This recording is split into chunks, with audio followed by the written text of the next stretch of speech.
আসসালামু আলাইকুম everyone, welcome to my channel cook and craft by Tahiya. আশা করি সবাই ভালো আছেন। আমি আলহামদুলিল্লাহ ভালো আছি।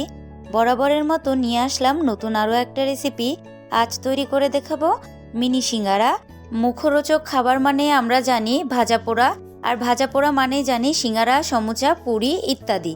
এর মাঝে আমি আজ তৈরি করেছি মিনি সিঙ্গারা, যেটা একদম অল্প উপকরণ দিয়ে খুব সহজে বানিয়ে নিয়েছি। তো দেরি না করে চলুন ভিডিওটি শুরু করা যাক। প্রথমে আমি একটা বাটিতে 1 কাপ ময়দা নিয়েছি। এরপর লবণ দিয়ে দিলাম পরিমাণ মতো। এরপর দিয়ে দিব কালো জিরা হাফ চামচ। এরপর দিয়ে দিব হাফ চামচ কর্নফ্লাওয়ার। এখন সবগুলো শুকনো উপকরণ আমি হাত দিয়ে ভালোভাবে মিশিয়ে নিব। মেশানো হয়ে গেলে এরপর পরিমাণ মতো তেল দিয়ে দিব। এরপর আবারও আলতো হাতে ভালোভাবে আটাটা মিশিয়ে নিব। আটাটা যতক্ষণ না পর্যন্ত দলা পেকে আসবে সেই পর্যন্ত আটাটা ভালোভাবে মেখে নিতে হবে।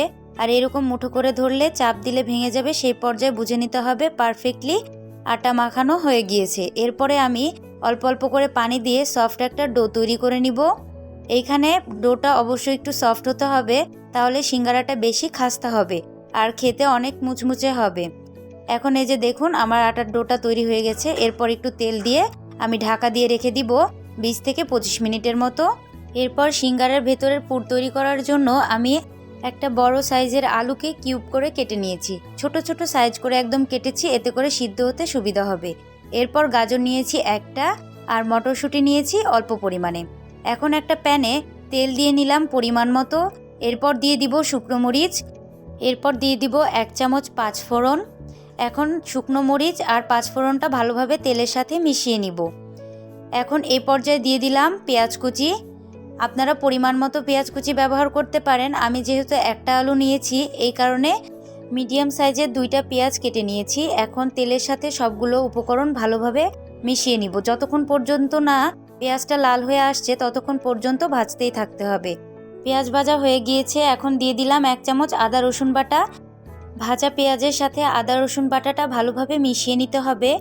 এ পর্যায়ে শুকনো উপকরণগুলো অ্যাড করব। প্রথমে দিয়ে দিলাম হলুদ গুঁড়ো হাফ চা চামচ। এরপর দিয়ে দিলাম মরিচ গুঁড়ো হাফ চা চামচ, জিরা গুঁড়া হাফ চা চামচ।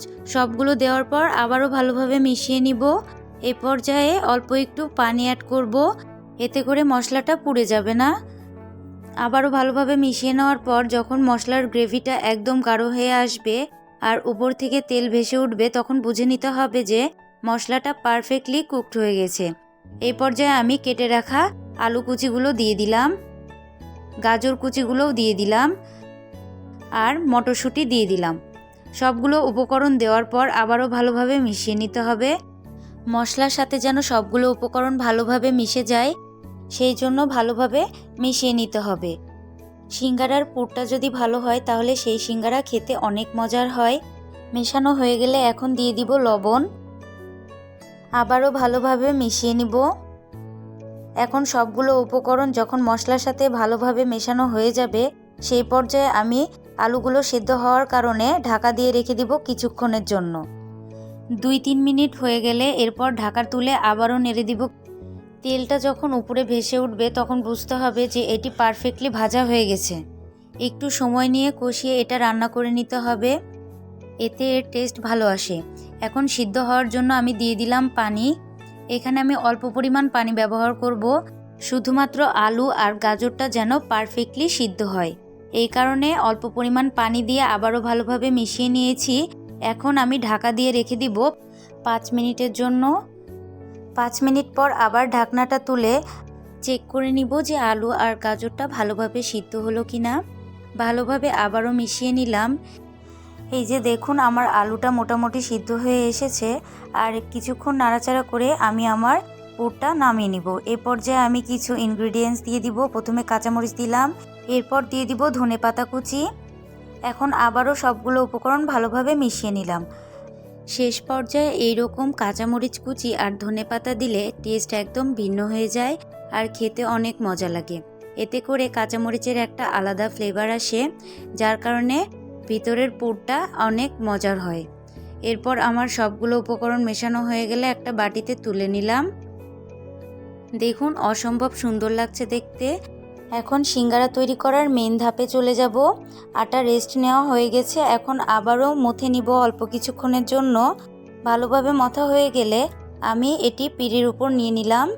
এখন একটা চাকুর সাহায্যে আমি ভালোভাবে 2 ভাগ করে কেটে নিব। 2 ভাগ করে কাটা হয়ে গেলে সেইখান থেকে একটা ডো নিয়ে নিলাম। সেই ডো থেকে আবারও ছোট ছোট করে লেচি কেটে নিব। আমি যেহেতু মিনি সিঙ্গারা বানাবো এই কারণে লেচির সাইজটা একদম ছোট হবে। এরপর একটা নিয়ে রুটির মতো লম্বা করে বেলে নিব। এতে করে সিঙ্গারার শেপটা দেওয়া অনেক সুবিধার হবে। চাকু দিয়ে আমি 2 ভাগ করে কেটে নিয়েছি। এখন আমি আপনাদেরকে একটা সিঙ্গারা তৈরি করে দেখাচ্ছি। ভিডিওটি দেখে নিশ্চয়ই বুঝতে পারছেন আমি কিভাবে সিঙ্গারাটা তৈরি করেছি। বড় সিঙ্গারা যেভাবে তৈরি করে ঠিক একইভাবে মিনি সিঙ্গারাও তৈরি করে, শুধুমাত্র এর পরিমাণটা অল্প হয় আর তৈরি করে নেওয়াও খুব সহজ। এ পর্যায়ে আমি একটা সিঙ্গারা তৈরি করে নিলাম। এই যে দেখুন তৈরি হয়ে গেল আমার একটা মিনি সিঙ্গারা। সিঙ্গারাটিকে অবশ্যই ভালোভাবে সিল করে নিতে হবে, তা না হলে ভিতরের পুরটা বাইরে চলে আসতে পারে। ঠিক একইভাবে আপনাদের সুবিধার্থে আমি আরও একটা সিঙ্গারা তৈরি করে দেখালাম। সেম প্রসেসে আপনারা এইভাবে সবগুলো সিঙ্গারা বানিয়ে নিতে পারেন। আমি এইভাবে সবগুলো সিঙ্গারা বানিয়ে নিয়েছি।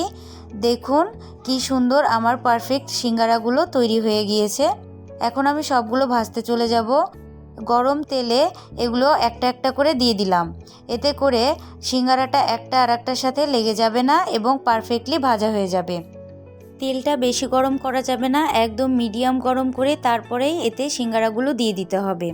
চুলার হিটটা এ পর্যায়ে একদম মিডিয়াম টু লো হিটে রাখতে হবে, তা না হলে সিঙ্গারাগুলো পুড়ে যাবে। সবগুলো সিঙ্গারা দেওয়ার পর একটু সময় নিয়ে ভাজতে হবে, এতে করে সিঙ্গারাটা অনেক মুচমুচে হবে আর খেতেও ভালো লাগবে। এটা অনেকক্ষণ পর্যন্ত সংরক্ষণ করেও রাখা যাবে এবং দীর্ঘ সময় পর্যন্ত এটি মুচমুচেই থাকবে। অল্প আঁচে আর সময় নিয়ে ভাজলেই মোটামুটি এই সিঙ্গারাটা তৈরি হয়ে যাবে। ক্রিস্পি করার জন্য অবশ্যই একটু সময় নিয়ে ভাজতে হবে। আমার ভাজতে সময় লেগেছিল মোটামুটি 7-8 মিনিটের মতো। সিঙ্গারা তখনই মুচমুচে হবে যখন এটি ডুবো তেলে ভাজা হবে আর অনেক সময় ধরে ভাজা হবে। এই যে দেখুন তৈরি হয়ে গেল আমার মিনি সিঙ্গারা। মাত্র কয়েক মিনিটের মধ্যেই তৈরি করে নিতে পারবেন এইরকম 10-15টা মিনি সিঙ্গারা। তো ভিডিওটি কেমন লাগলো তা অবশ্যই কমেন্ট করে জানাবেন। আর ইউটিউব থেকে দেখে থাকলে আমাদের চ্যানেলটি সাবস্ক্রাইব করবেন। আর ফেসবুক থেকে দেখে থাকলে অবশ্যই লাইক, কমেন্ট অ্যান্ড শেয়ার করে পাশে থাকবেন। আপনাদের বোঝার সুবিধার্থে আমি একটা সিঙ্গারা ভেঙে দেখালাম যে কতটা ক্রিস্পি হয়েছে আর খেতে অনেক মজা ছিল। আপনারা এইভাবে অবশ্যই বাসায় বানাবেন। পরবর্তী ভিডিওটি দেখার আমন্ত্রণ জানিয়ে আজকে বিদায় নিলাম। সেই পর্যন্ত ভালো থাকবেন, সুস্থ থাকবেন। আল্লাহ হাফেজ সবাইকে।